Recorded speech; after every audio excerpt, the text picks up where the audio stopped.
हरी हरी हरी हरी स्वामीजी स्वामीजी।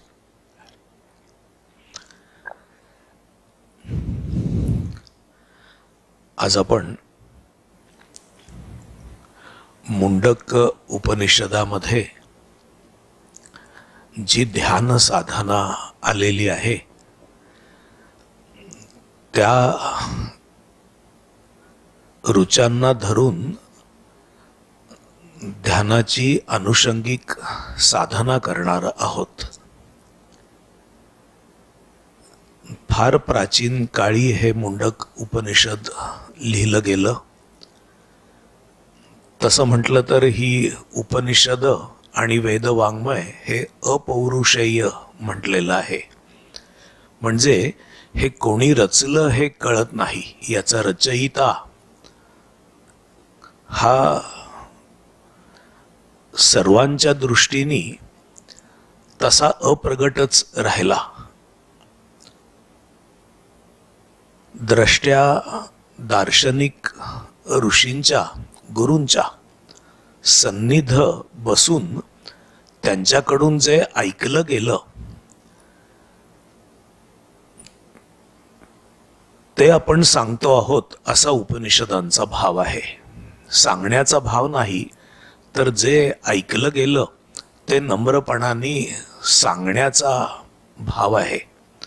सद्गुरूंच्या सन्निध बसल्यानंतर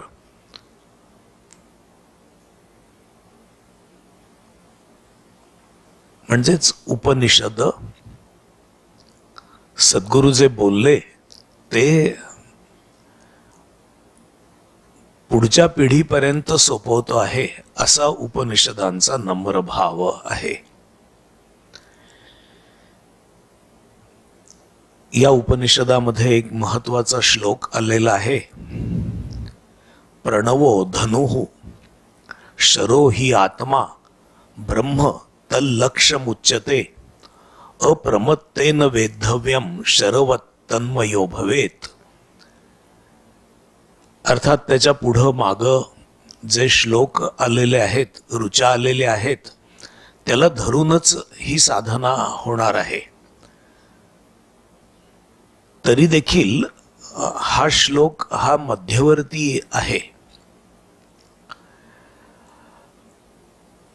प्रणव म्हणजे ओंकार हे धनुष्य आहे।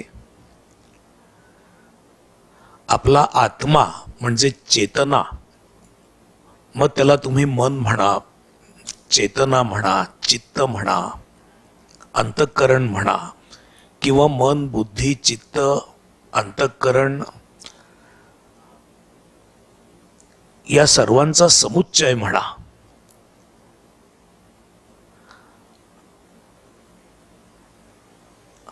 हाच कोणी एखादा शर, आपल्याला माहिती आहे की शर म्हणजे बाण हा अणुकुचीदार असतो, टोकदार असतो आणि लक्षवेध घेत असताना एका सरळ रेषेमध्ये थेट लक्षामध्ये जाऊन रुतून बसतो। प्रणव हे धनु आहे। आपला आत्मा म्हणजे चेतना मन हा शरवत आहे, तो जणू शर आहे। आणि ब्रह्म तल्लक्ष्यमुच्यते, आणि ब्रह्म हे या शराचं चेतनेचं लक्ष आहे असं म्हटलेलं आहे। अप्रमत्तेन वेद्धव्यम, अत्यंत जागरूक राहून, मोह सोडून, मत्तता सोडून अप्रमत्तेन वेध घ्यावा, अप्रमत्त होऊन वेध घ्यावा। आणि शरवत तन्मयो भवेत, जसा बाण लक्षामध्ये जाऊन रुततो तसं शरवत तुम्ही ब्रह्माशी तन्मय होऊन जावं, असा एक महत्वाचा श्लोक या उपनिषदामध्ये आलेला आहे। मी साधनेमध्ये वर्णन करून सांगितलेलं आहे, तरी देखील माझ्या असं लक्षात आलं की मला जे सांगायचं आहे ते तुम्हाला थोडं समक्ष सांगितलं तर जास्त कळेल, म्हणून मी बोलतो आहे। ओंकार ब्रह्म हे ओंकाराच्या रूपाने, ओंकाराच्या योगाने जगत झालं. हा जो ओंकार आहे, हा ओंकार जगतामध्ये ओतप्रोत भरून राहिलेला आहे. आणि ओंकार हे ब्रह्माकडे जाण्याचं साधन आहे. जगत हे ब्रह्माकडे जाण्याचं साधन आहे. अर्थात जगतामध्ये झालेला आपला देह देखील ब्रह्माकडे जाण्याचं साधन आहे. असं असल्यामुळं हा जो प्रणव आहे, ओंकार आहे, तो जगताप्रमाणे आपला देह देखील आहे. मी काय म्हणतोय ते नीट समजून घ्या. ज्ञानेश्वर महाराजांनी देखील या देहाचं वर्णन गणपतीच्या रूपाने आकार चरण युगुल, उकार उदर विशाल, मकार महामंडल मस्तकाकारे, अ उ म आणि त्यामध्ये असणारा बिंदू अनुस्वार हे आज्ञाचक्र किंवा ब्रह्मरंध्र. तरी देखील तुम्हाला नीट समजावं म्हणून मी सांगतो. मी इथं खुर्चीमध्ये बसलेलो आहे. मी खुर्चीत बसलो आहे, तुम्हाला दिसतही नाहीये कारण माझ्या समोर हे डेस्क आहे. पण मी मांडी घालून बसलोय असं समजा. एक व्यक्ती मांडी घालून बसलेली आहे. त्याचे जे चरणयुगुल आहेत, ते चरणयुगुल आकार चरणयुगुल तुम्हाला समजतंय. मांडी घातलेल्या व्यक्तीचे चरणयुगुल दोन्ही जेव्हा गुडघे बाजूला झालेले असतात आणि पाय जवळ आलेले असतात, तेव्हा तो खाली तोंड करून असलेला अ आहे अशी कल्पना केलेली आहे. आकार चरण युगुल हे तुम्हाला तुमच्या ठिकाणी भावायचं आहे. मी आशा करता सांगतो आहे. उकार उदर विशाल जे धड आहे, तर ते उकार स्वरूप आहे. आणि या कानाच्या वर जिथं मस्तकाचा प्रांत सुरू होतो, दोन्ही कानांच्या वर, तो मकार महामंडल मस्तकाकारे. मनुष्याच्या देहामध्ये ओंकाराची कल्पना केलेली आहे. आणि त्याच्यामध्ये असणारा अनुस्वार बिंदू म्हणजे ब्रह्मरंध्र, आज्ञाचक्र. आज्ञाचक्र दाखवताना सहसा दोन भुवयांच्या मध्ये, भ्रुकुटीमध्ये असा दाखवला जातो. पण ते प्रतिकात्मक समजा. या भ्रुकुटी मध्याच्या माग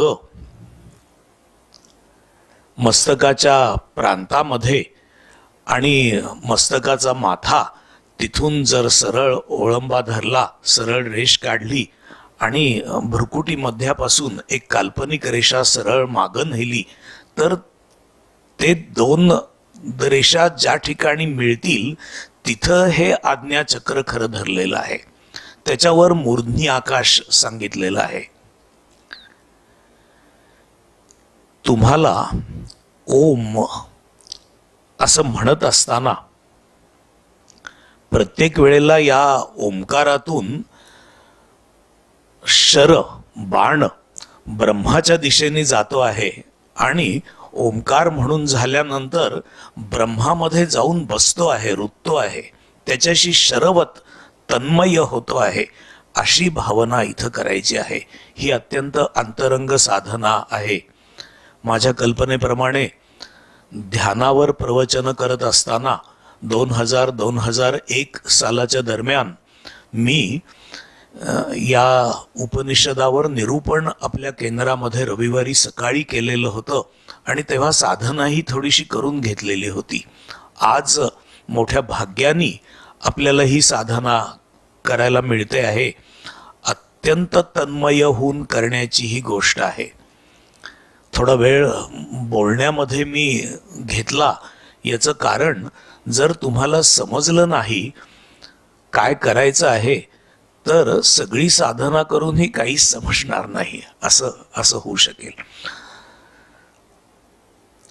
असं होऊ नये म्हणून मी थोडा वेळ हे निरूपण केलं. आपण आता साधनेला प्रारंभ करू. हरी हरी.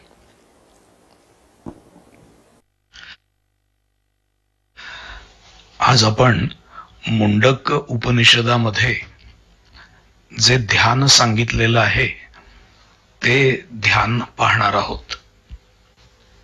या उपनिषदामध्ये अव्ययात्मा किंवा अमृत पुरुष किंवा परम पुरुष परमात्मा जाणण्याचा मार्ग सांगितलेला आहे. परमात्मा जाणण्यासाठी म्हणून जी बाहेरची सर्व ज्ञान आहेत त्या सर्व ज्ञानापासून प्रथम मुक्ती संपादन करणं म्हणजे त्यांचा अभिमान सोडणं आवश्यक आहे असं हे उपनिषद म्हणतं. या उपनिषदामध्ये असं म्हटलेलं आहे की कर्मानी जो लोक मिळालेला आहे त्या लोकाचं परीक्षण करून ब्राह्मणांनी निर्वेद व्हावं. ब्राह्मणांनी याचा अर्थ ब्रह्म जाणण्यासाठी जो प्रवृत्त झालेला आहे त्यांनी प्रथम निर्वेद होणं गरजेचं आहे.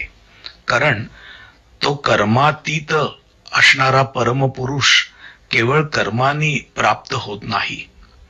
त्याला जर जाणायचं असेल तर हातात समिधा घेऊन श्रुती संपन्न आणि ब्रह्मनिष्ठ अशा गुरुपाशीच जावं लागतं. तद विज्ञानार्थम स गुरुमेवाभिगच्छेत समित पाणीही श्रोत्रियम ब्रह्मनिष्ठम. श्रोत्रिय म्हणजे श्रुती संपन्न आणि ब्रह्मनिष्ठ अशा गुरूंकडं हातात समिधा घेऊन शरणागत भावानी ब्रह्म जाणण्याची इच्छा धरून शिष्यानी मोठ्या नम्रतेने जावं. हे उपनिषद पुढं असं म्हणतं की यथाशास्त्र समीप आलेल्या दर्पादी दोषांपासून मुक्त असलेल्या आणि शांतियुक्त अशा शिष्याला विद्वान गुरुनी ती ब्रह्मविद्या तत्वतः सांगावी की ज्या योगे सत्य आणि अक्षर पुरुषाला तो जाणेल. ब्रह्मविद्या जाणायला प्रवृत्त झालेला साधक हा दर्पादी दोषांपासून मुक्त असावा. तसंच शांतीचा उपासक असावा. हे उपनिषद असं म्हणतं की हा परमपुरुषच म्हणजे ब्रह्मच विश्व, कर्म, तप, ब्रह्म आणि परम अमृत आहे. सद्गुरु शिष्याला असं म्हणतात की आपल्या हृदयरूपी गुहेमध्ये तो लपलेला आहे. त्याला जो जाणतो तो या लोकात अविद्या रूपी ग्रंथी तोडून टाकतो. ही हृदयरूपी गुहा म्हणजे आपलं मस्तकाकाश आहे. या मस्तकाकाशालाच गुहाचर असं म्हणतात. ते आपल्या जवळच मस्तकाच्या आत वसवलेलं आहे. जे हालचाल करणारं, प्राणन क्रिया करणारं आणि डोळ्यांची उघडझाप करणारं म्हणजे या क्रियांना प्रवृत्त करणारं असं आहे. ते सत देखील आहे आणि ते असत देखील आहे आणि तेच वर्णीय आहे. सर्व लोकांच्या विज्ञानाच्या पलीकडं अत्यंत श्रेष्ठ असं हे ठिकाण आहे. या गुहाचर महत पदामध्ये मस्तकाकाशामध्येच आत्मा राहतो. तो दीप्तिमान आहे. तो अणूहूनही अणू आहे. त्याच्यामध्ये सर्व लोक आणि लोकनिवासी स्थित आहेत. ज्याला अक्षर ब्रह्म असं म्हणतात तो तेच आहे. तेच प्राण आहे. तेच वाणी आणि मन आहे. ते हे सत्य अमृत असं आहे.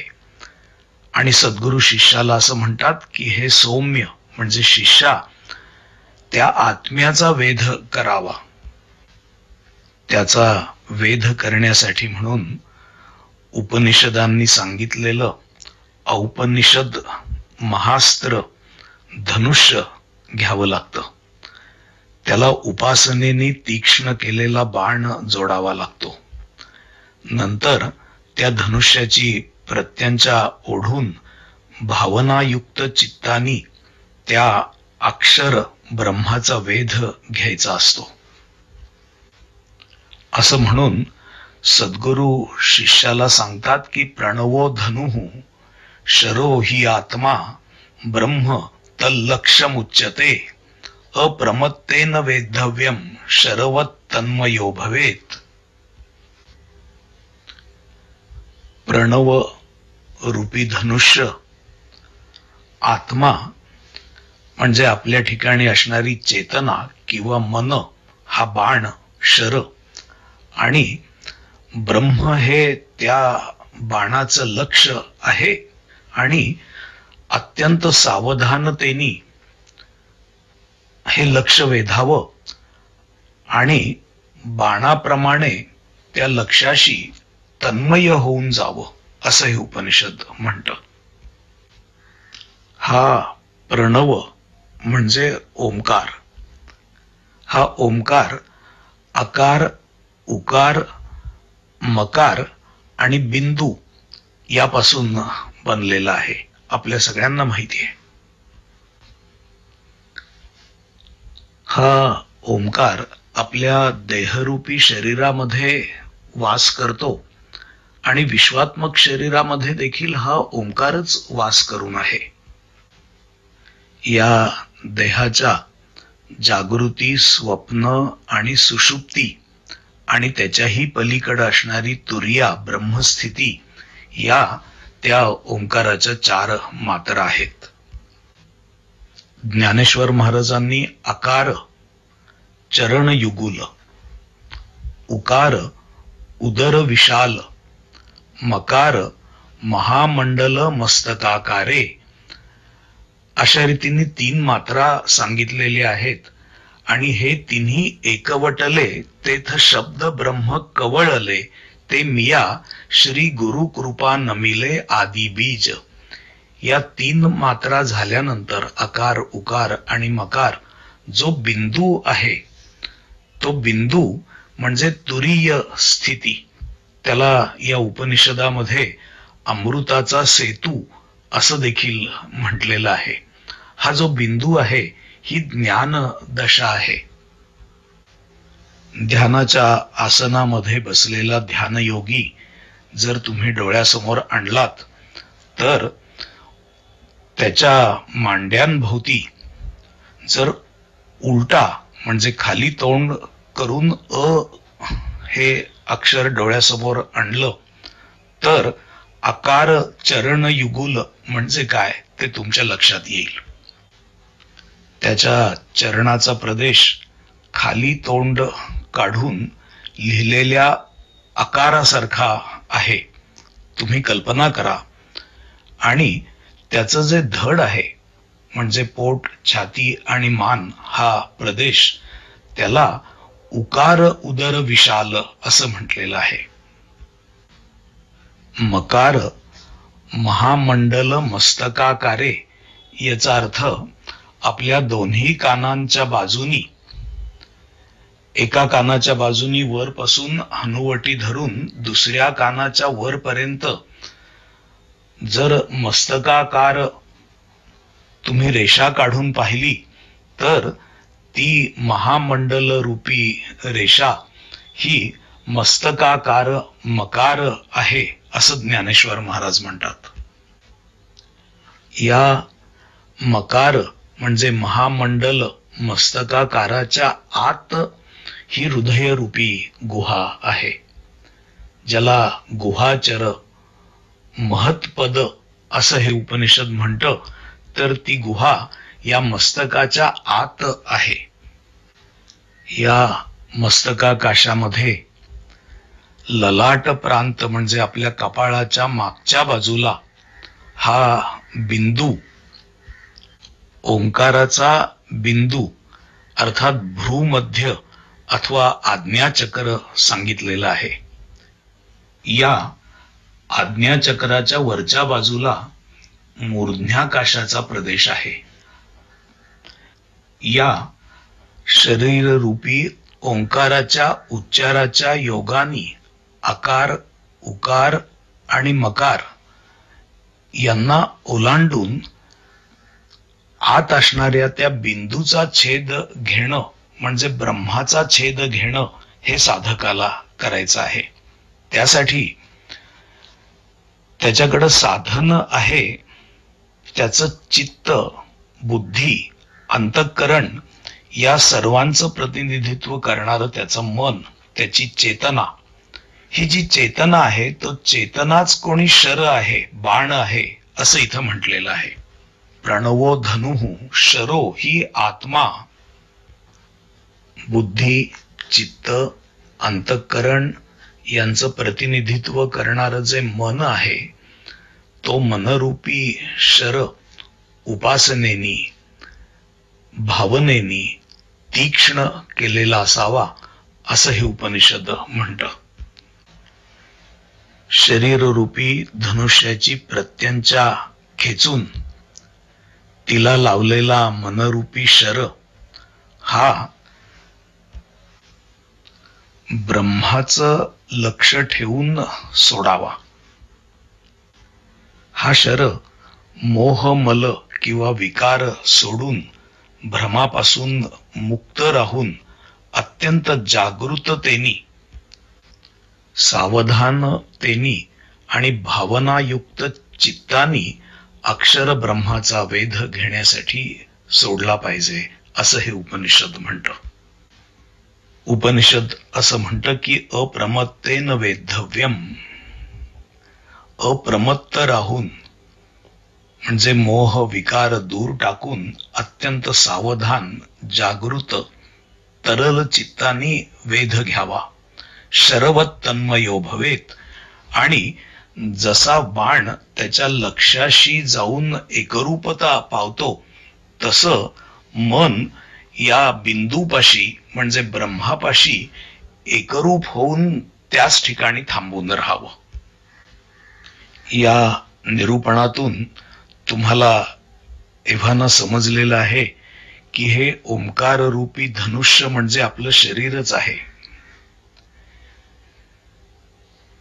त्या शरीराच्या साह्याने मनरूपी शर जो उपासनेनी तीक्ष्ण केलेला आहे तसं भावनायुक्त अशा चित्तानी सजलेला आहे. असा शर भ्रमित न होता जागरूकतेनी वेध घेऊन सोडायचा आहे. त्याचं लक्ष हे ब्रह्माचा वेध घेणं हेच आहे. आणि शरवत तन्मयता ब्रह्माशी साधायची आहे. मन हे वायूचं प्रतिनिधित्व करतं. त्यामुळं मन या बिंदूच्या ठिकाणी, ब्रह्मभावनेच्या ठिकाणी जेव्हा एकरूप होऊन जातं तेव्हा मन ब्रह्मापाशी थांबतं आणि वायू देखील ब्रह्मापाशी लीन होऊन जातो. हे ब्रह्म म्हणजे शरीरामध्ये असणारी तुरीय अवस्था. हा बिंदू तुरीय अवस्थेचं द्योतक आहे. हा बिंदू या शरीराचं, या शराचं जे लक्ष आहे तेच खरं म्हणजे ब्रह्म आहे.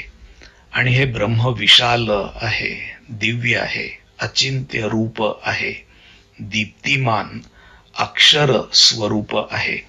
ते सूक्ष्माहून अतिसूक्ष्म आहे. ब्रह्माचा मनानी जेव्हा वेध घेतला जातो तेव्हा म्हणजे शर जेव्हा लक्षाचा वेध करतं तेव्हा मनाचं उन्मन होऊन जातं आणि मनाच्याही अतीत असणाऱ्या विशुद्ध आत्मरूपाची झलक साधकाला प्राप्त होते. साधकांनी अशी झलक वारंवार मिळवत या ब्रह्मापाशी स्थिर राहावं. उन्मनीची सहज अवस्था नंतर प्राप्त होते किंवा उन्मनी स्थितीचाही विसर पडून साधकाला परमपदाची प्राप्ती होते किंवा परम अमृत रूप अशी मुक्त दशा साधकाच्या अनुभवाला येते असं हे उपनिषद म्हणतं. आपण प्रणवो धनुः शरो हि आत्मा ब्रह्म तल्लक्ष्यमुच्यते अप्रमत्तेन वेद्धव्यम शरवत तन्मयो भवेत या रुचेचा अभ्यास करणार आहोत. त्यासाठी आपण प्रथम डोळे मिटून घेऊया. डोळे मिटून घेतल्यानंतर मांडी घातलेलं आपलं जे शरीराचं पोश्चर आहे, स्थिती आहे, ती स्थिती डोळे मिटल्या मिटल्या निहाळा. आपली जी मांडी आहे, दोन्ही मांड्यांना धरून तिथं शरीराच्या दोन्ही बाजूला, मांड्यांच्या दोन्ही बाजूला खाली तोंड करून अकार आहे अशी भावना करा. या अच मुख खाली आहे. दोन्ही मांड्यांना कवेत घेऊन त्या दोन्हीही रेषा तुमच्या मूलाधार चक्रापाशी एकत्र येतात. हे ते आकार चरण युगुल आहे. तिथून आपल्या शरीराचं धड ज्याला म्हणतात ते सुरू होतं. कंबर, पोट, छाती आणि मान. उकार उदर विशाल, ओंकार डोळ्यासमोर आणा आणि त्याच्या वरच्या बाजूला दोन्हीही कानांच्या वरपासून हनुवटीला घेऊन एका कानापासून दुसऱ्या कानापर्यंत जाणारा असा मकार महामंडल मस्तकाकार, याच्यात सर्व मानवी शरीर बसलं.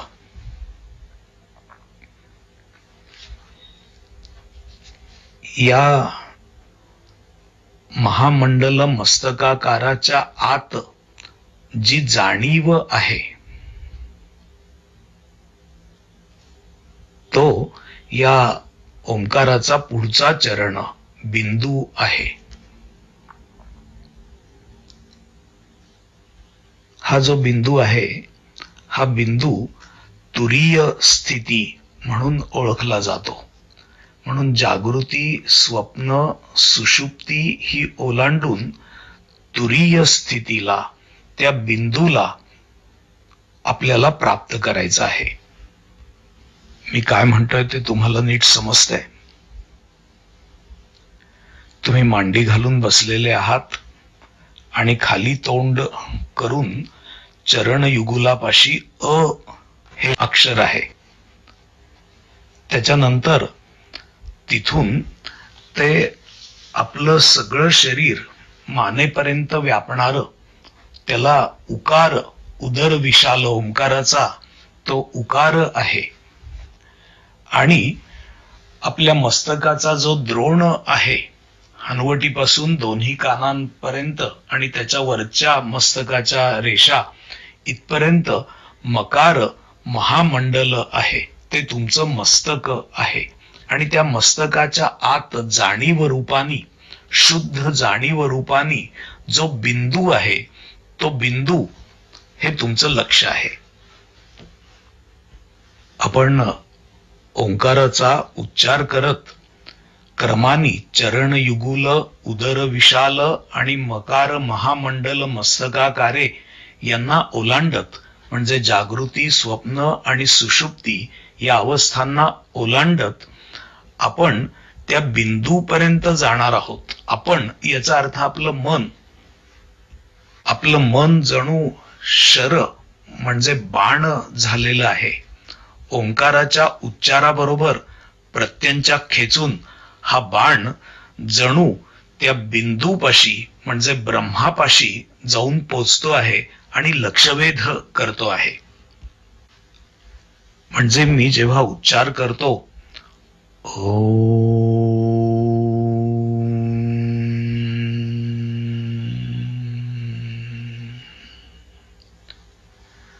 तेव्हा क्रमाने आपले चरण युगुल, उदर विशाल, ओलांडून आणि मस्तकाचाही छेद घेऊन बिंदूपाशी म्हणजे ब्रह्मापाशी मी एकरूप होतो आहे.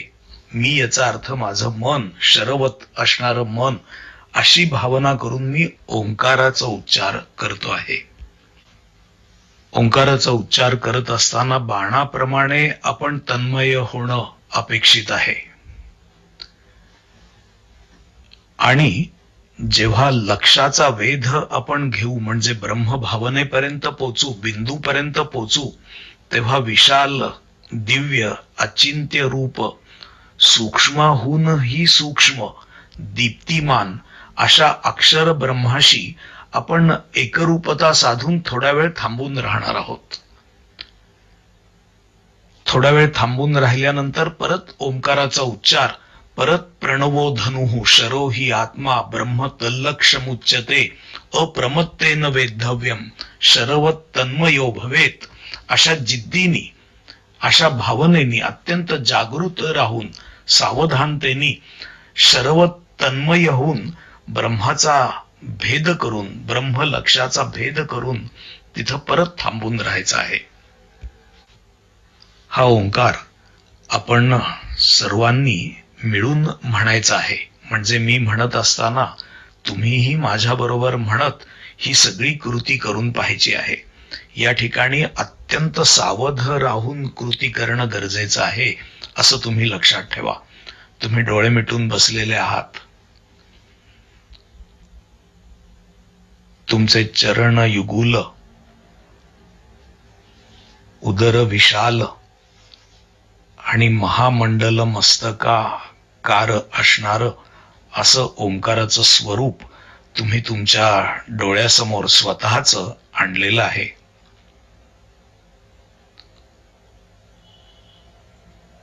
ब्रह्माला प्राप्त करायचं अशा तीव्र इच्छेनी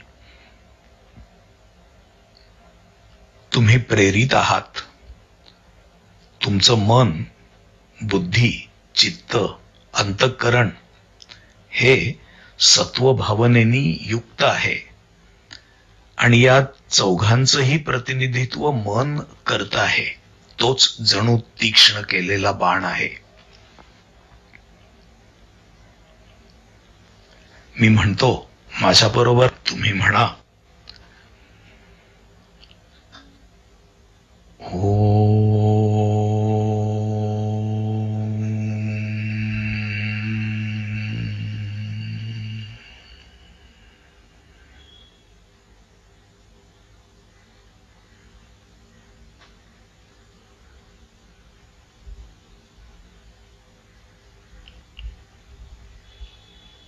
बिंदूपाशी ब्रह्माशी तन्मयता.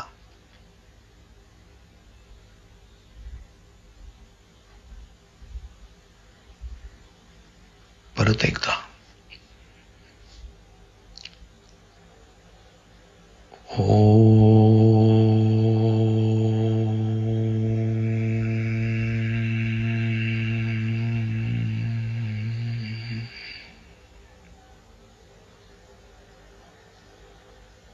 ब्रह्मतन्मयता.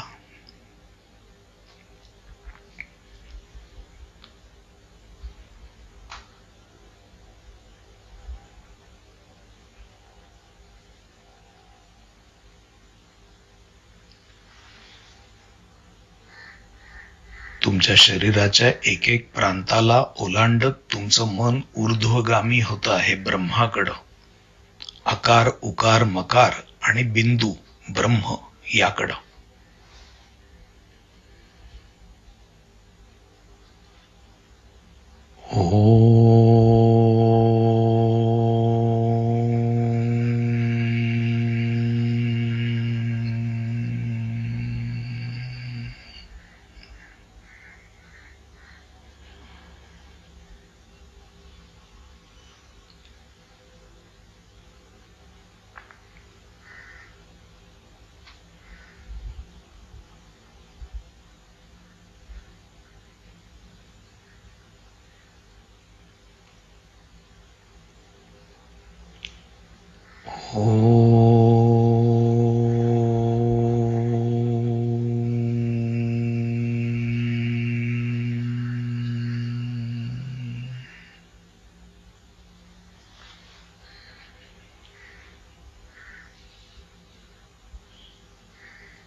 दिव्य पुरुषाशी एकरूपता, अचिंत्य रूप, सूक्ष्माहूनही सूक्ष्म, दीप्तिमान अक्षर ब्रह्माशी एकरूपता.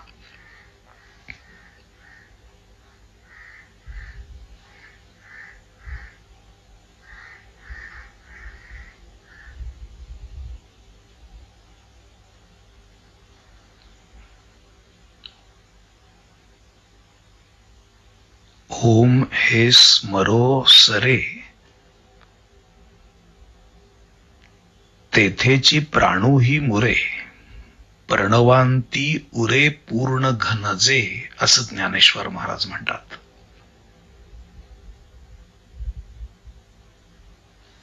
मन जणू धारधार बाण आहे. ब्रह्माचं लक्ष घेण्यासाठी सगळ्या शरीराला ओलांडून जाणारा, चरण, उदर, मस्तक यांना ओलांडून त्याच्या आत असणाऱ्या बिंदूला स्पर्श करणारा,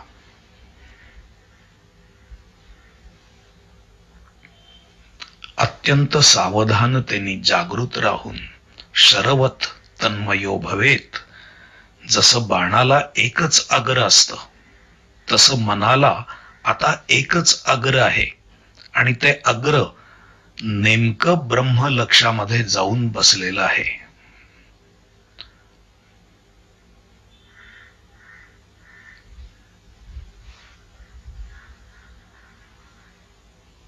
परत एकदा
मनरूपी बाण शर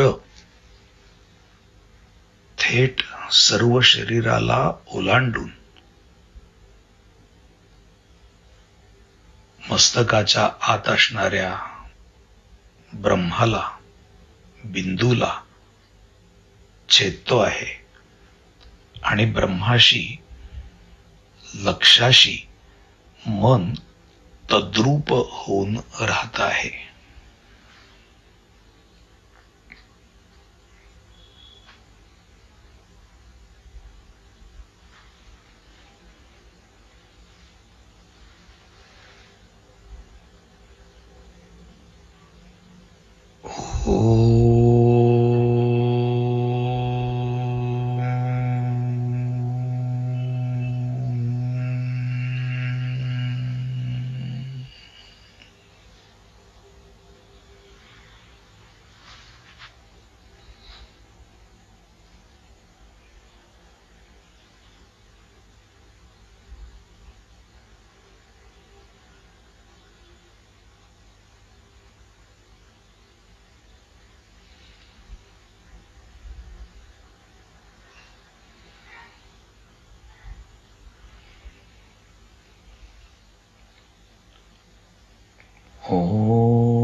वारंवार मन या ठिकाणी जाऊन स्थिरावलं की मनाच्याही पलीकडे असणाऱ्या विशुद्ध आत्मरूपाची झलक साधकाला अनायासे प्राप्त होते.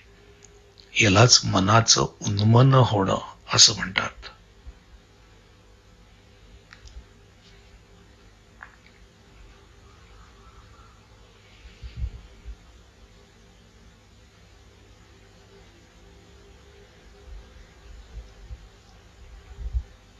तो दिव्य, अचिंत्य, सूक्ष्मातिसूक्ष्म, दीप्तिमान अक्षर परमात्म्याशी एकरूपता साधतो.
ओंकाराच्या उच्चाराबरोबर सर्व शरीराला ओलांडून आपलं मन हृदयरूपी गुहेमध्ये प्रवेश करून गुहाचर महत पदाला जाऊन भिडत आहे आणि तिथं अक्षर ब्रह्माशी एकरूपता साधून राहत आहे.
अक्षर अविनाशी परमतत्वाशी एकरूपता.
इथं जी विशुद्ध आत्मरूपाची एकरूपता अनुभवाला येते त्यालाच उन्मनी स्थिती म्हणतात.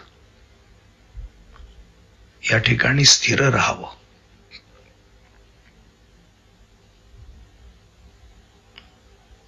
उन्मनीचाही विसर पडतो. उन्मनीची सहज स्थिती निर्माण होते आणि परम अमृत स्वरूपाला, मुक्त दशेला साधक प्राप्त होतो.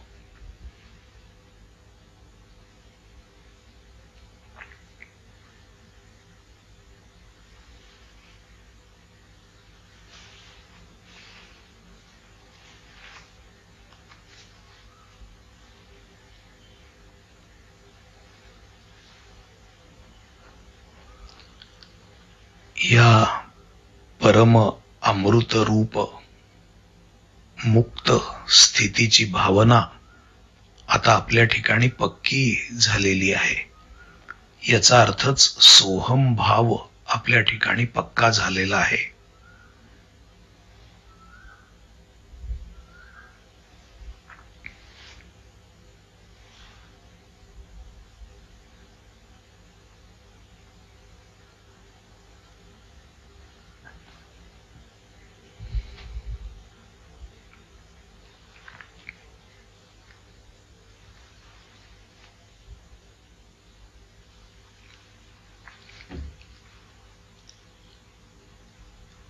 या सोहम भावनेनी आपण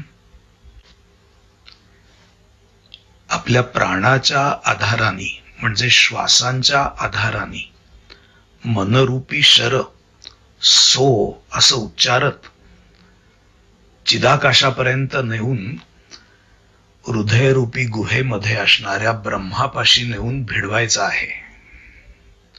आता ओंकाराचा उच्चार नाही, तर सो अशा श्वासाच्या बरोबर आपण म्हणजे मन हे परमात्म्याशी तदाकार होण्यासाठी सगळ्या शरीराला ओलांडून चिदाकाशामध्ये बिंदूला स्पर्श करत आहे, ब्रह्मबिंदूला स्पर्श करत आहे, अशा भावानी सो असं म्हणत श्वास घ्यायचा आणि ब्रह्माशी एकरूपता साधून तिथं थांबून राहायचं.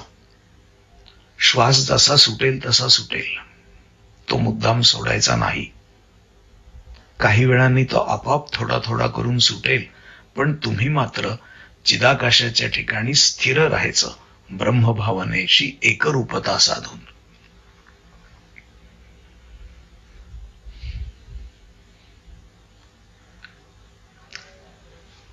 श्वास घ्यायचा,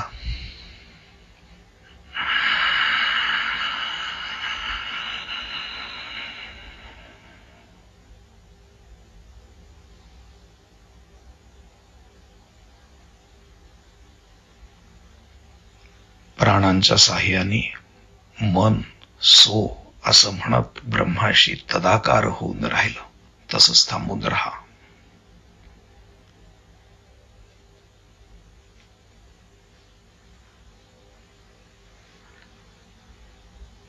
श्वास हळूहळू सुटेल, पण तुम्ही चिदाकाशात परमात्म्याशी एकरूपता साधून थांबलेले आहात.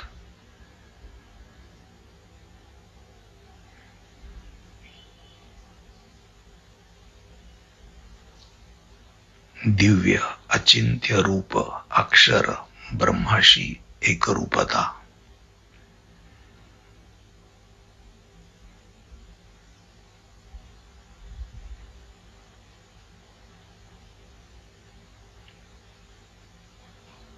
आता तुमचा श्वास हा सहज चाललेला आहे, त्याच्याकडे तुमचं दुर्लक्ष आहे.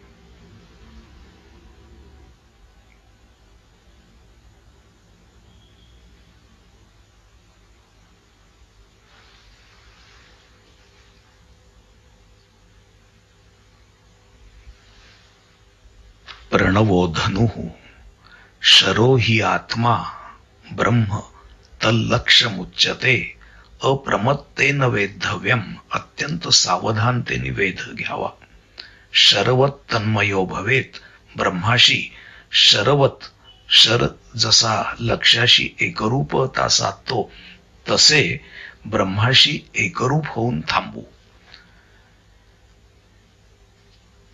एक दीर्घ श्वास सोडून द्या आणि सोचा श्वास घ्या.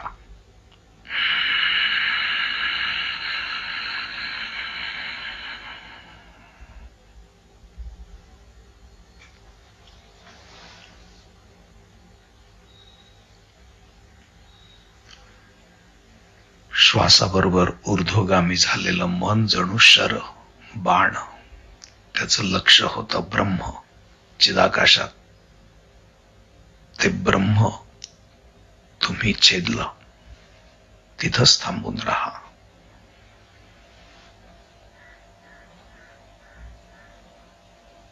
मुद्दामून श्वास सोडू नका.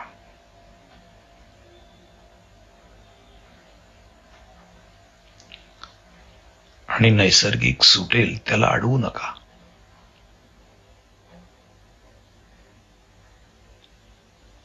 त्यानंतर श्वासाकडे दुर्लक्ष.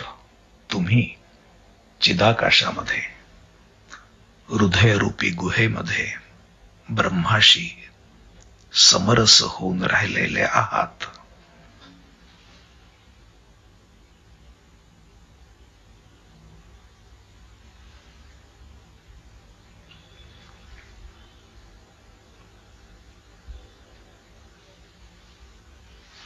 मनाच्या अतीत विशुद्ध आत्मरूपाशी एकरूपता.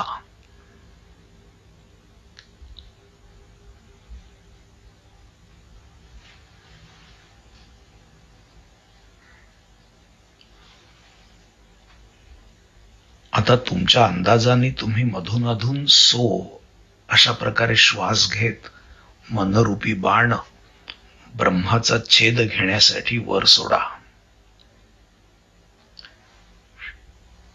एक दीर्घ श्वास प्रथम सोडून द्यावा आणि मग सोचा श्वास घेऊन चिदाकाशात थांबावं. असं तुमच्या अंदाजाने तुम्ही करत राहा.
मन ब्रह्मभावनेपासून विचलित होत आहे असं वाटत असेल तेव्हा एक जोरात दीर्घ श्वास सोडायचा आणि सोचा श्वास घेऊन परत चिदाकाशात ब्रह्मभावनेशी तदाकार होऊन थांबायचं.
तुमचं मन जर ब्रह्मभावनेशी एकरूप होऊन थांबलं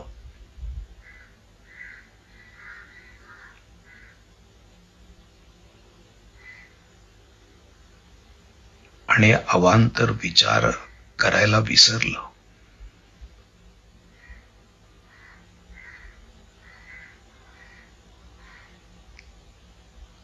तर ब्रह्मभावनेशी एकरूपता साधल्यानंतर ते मनपणालाही मुक्त. तिथं फक्त विशुद्ध आत्मस्वरूप शिल्लक राहतं.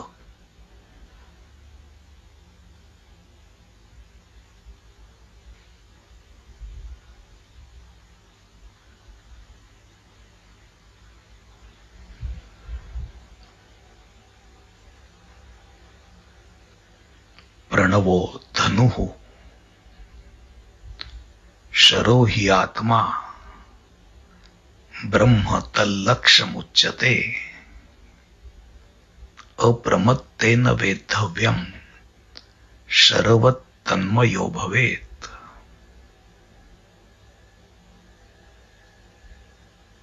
शर जसा लक्षाशी तन्मय होतो तसे तुम्ही म्हणजे मन ब्रह्माशी तन्मय होत, मनपणाला विसरत.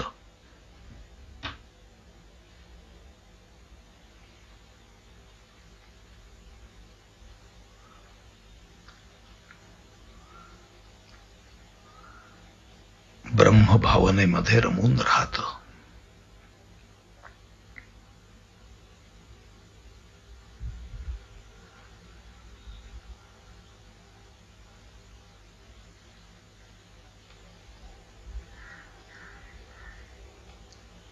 तेव्हा या उन्मनी स्थितीचीही सहजावस्था होते. उन्मनी स्थितीचाही विसर पडून परमपद प्राप्ती,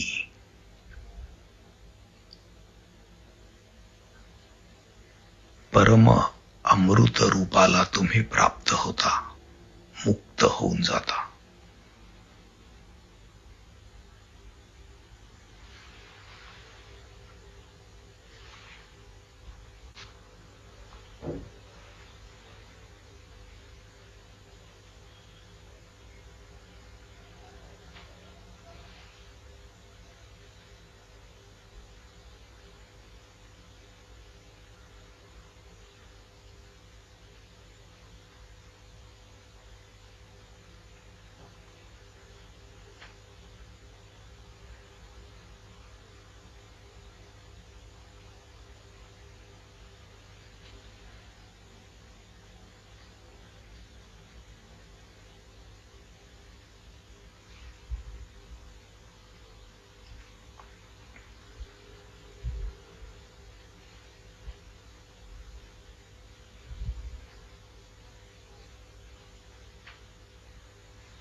दूराहून देखील अति दूर असणार आणि त्याच वेळेला अगदी समीप असणार हे तत्व हृदयरूपी गुहेतच सापडलं.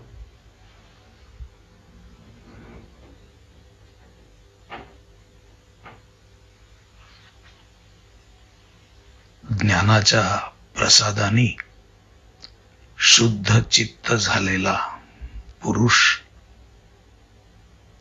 ध्यानाने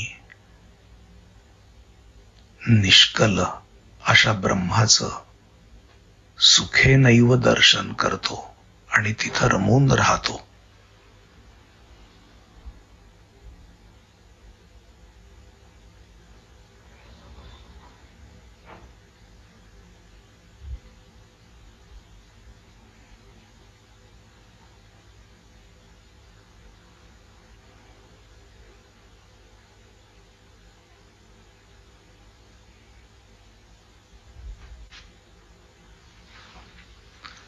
मुंडक उपनिषदामध्ये सांगितली गेलेली ही साधना अतिशय अंतरंग आहे. आपण ती ओंकाराच्या उच्चारासहित केली आणि नंतर सोहम भावानी सो शब्दाचा उच्चार करत प्राणाबरोबर चिदाकाशात जाऊन ब्रह्माशी एकरूपता साधून देखील केली.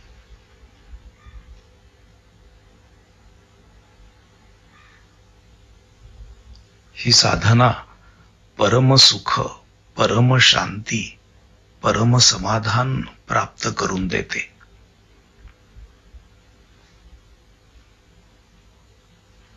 या ध्यानाच्या स्थितीतून बाहेर पडताना आपण आपले तळहात एकमेकांवर घासून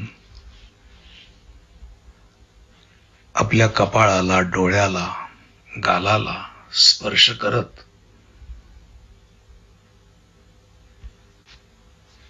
परमात्म्याच्या कृपेनेच परमात्म्याची आलेली अनुभूती आठवत आपण या ध्यानातून बाहेर पडू.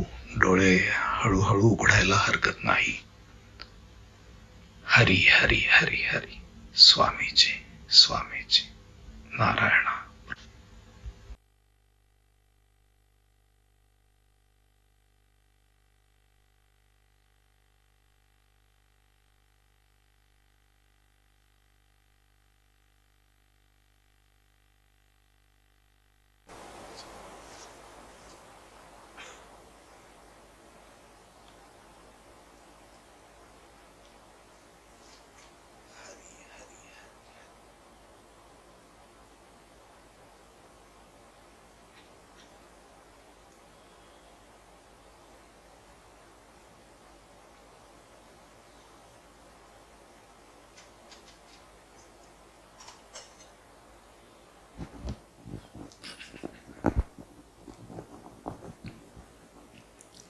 हरी हरी हरी. स्वामीजी स्वामीजी स्वामीजी. राम.